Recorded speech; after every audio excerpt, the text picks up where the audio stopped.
নমস্কাৰ আপোনালোকে চাই আছে অসম সংবাদ ২৪ ঘণ্টা।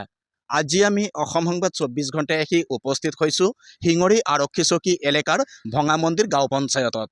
আৰু ভঙামন্দিৰ গাঁও পঞ্চায়তত নিশা সংঘটিত হৈছে চুৰিকাণ্ড। আৰু আমি দেখুৱাই আছোঁ সামগ্ৰিক পৰিৱেশ এনেদৰেই নিশা চুৰিকাণ্ড সংঘটিত কৰিছে ভঙামন্দিৰ গাঁও পঞ্চায়তত চোৰে। আৰু চোৰে ভঙামন্দিৰ গাঁও পঞ্চায়তৰ পৰা বিভিন্ন বয় বস্তু লৈ গৈছে চুৰি কৰি। আৰু এয়া প্ৰথম ঘটনা নহয়, শিঙৰি আৰক্ষী চকী এলেকাত এটাৰ পিছত আনটোকৈ চুৰিকাণ্ডৰ ঘটনা সংঘটিত হৈছে। পুনৰ আজি ভঙামন্দিৰ গাঁও পঞ্চায়তত সংঘটিত হৈছে এই চুৰিকাণ্ড।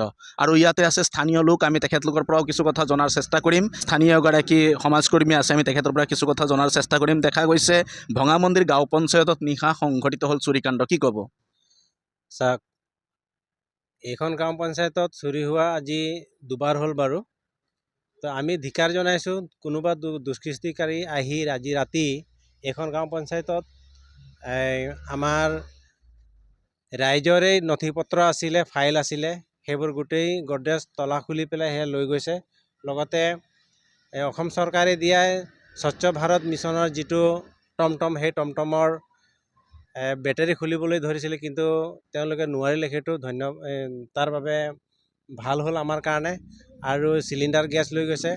তো ৰাইজৰ চাওক, গাঁও পঞ্চায়তত বহুত দুখীয়া মানুহৰ আশা আকাংক্ষা থাকে যে ইয়াৰ পৰা সুবিধামূলক কিছুমান সামগ্ৰী পাম বা কিছুমান সুবিধা পাম বুলি তেওঁলোকে আশা কৰে। কিন্তু সেই নথি পত্ৰসমূহ যিসকল লোকে দিছিলে সেই নথিসমূহে তেওঁলোকে চুৰ কৰি লৈ গ'ল। গতিকে এই দুষ্কৃতিকাৰীক আমাৰ লোকেল আৰক্ষী চকীয়ে সোনকালে তেওঁলোকক কৰায়ত্ব কৰিব লাগে আৰু শাস্তি দিব লাগে। মোৰ ফালৰ পৰা এইখিনিয়ে দাবী। হয়, ইতিমধ্যে শুনিলে স্থানীয় সমাজকৰ্মী এগৰাকীয়ে জনাইছে যে এই চুৰিকাণ্ড এয়া প্ৰথম নহয়। ভঙামন্দিৰ পঞ্চায়তত পূৰ্বতেও এনেকুৱা ধৰণৰ ঘটনা সংঘটিত হৈ গৈছে।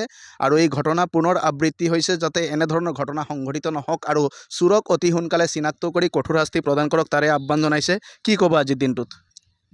হেল্ল', মই কৈছোঁ কি, মই ছেক্ৰেটাৰী হিচাপে কৈছোঁ, ইয়াতে আমাৰ যিমান হৈছে ইয়াতে তাৰমানে শৌচ পেচাব কৰে। আজি তাৰমানে দুইবাৰে হ'ল চুৰি। এইবাৰতো নথি পত্ৰ বহু লৈ গ'ল। যিমান আছিল 15 ফাইনেন্স, 14 ফাইনেন্স আৰু গডৰেজবিলাক গোটাই খুলি কৰি দিলে। চিলিণ্ডাৰ পৰ্যন্ত লৈ গ'ল। ইয়াৰ কাৰণে এই দুষ্কৃতিকাৰীক শাস্তি প্ৰদান কৰাৰ কাৰণে মই আৰক্ষী চকীক আহ্বান জনাইছোঁ। কি ক'ব, ভঙামন্দিৰ গাঁও পঞ্চায়তত পুনৰ সংঘটিত হ'ল চুৰিকাণ্ড? মই আপোনাৰ এটাই কথাই ক'ব বিচাৰোঁ, চুৰ যোনেই নকৰক তেওঁ যাতে কঠোৰতম শাস্তি পায়, সেইটো আমি শিঙৰি আৰক্ষী চকীক আহ্বান জনাইছোঁ। কি ক'ব আজিৰ দিনটোত? আমি আৰক্ষী চকীক কৈছোঁ যে সোনকালে আমাৰ চুৰিখিনি ধৰি দিব লাগে, আমি তেওঁলোকৰ শাস্তি কৰিম, শাস্তি দিব লাগে। কি ক'ব আজিৰ দিনটোত? চোৰে যাতে উচিত শাস্তি পায় তাৰ বাবে আমি শিঙৰি আৰক্ষী চকীক আহ্বান জনাইছোঁ যে অতি সোনকালে চোৰক ধৰি তেওঁলোকক উচিত শাস্তি প্ৰদান কৰে। হয়, ইতিমধ্যে শুনিলে পঞ্চায়ত প্ৰতিনিধিয়ে আজি আহ্বান জনাইছে, অতি কম সময়ৰ ভিতৰত চোৰ চিনাক্ত কৰক, চোৰক গ্ৰেপ্তাৰ কৰক আৰু চোৰক গ্ৰেপ্তাৰ কৰি কঠোৰতম শাস্তি প্ৰদান কৰক। আৰু কঠোৰ শাস্তি নোহোৱা পৰ্যন্ত যেন আজি শান্তিত থাকিব পৰা নাই এই অঞ্চলৰ লোক, কিয়নো এটাৰ পিছত আনটোকৈ চুৰিকাণ্ড সংঘটিত হৈছে শিঙৰি আৰক্ষী চকী এলেকাত। আৰু আমি সামগ্ৰিক পৰিৱেশ দেখুৱালোঁ ভঙামন্দিৰ গাঁও পঞ্চায়তৰ পৰা। আৰু ভঙামন্দিৰ গাঁও পঞ্চায়তৰ যি চুৰিকাণ্ড, এই চুৰিকাণ্ডৰ উচিত তদন্ত হওক, আমিও তাৰে কামনা কৰিছোঁ। আৰু সকলোৱে অসম সংবাদ ২৪ ঘণ্টা চাই থোৱাৰ কাৰণে মই প্ৰশান্ত বৈশ্যই ভঙামন্দিৰ গাঁও পঞ্চায়ত প্ৰাংগণৰ পৰাই সকলোলৈ অভিবাদন জ্ঞাপন কৰিছোঁ।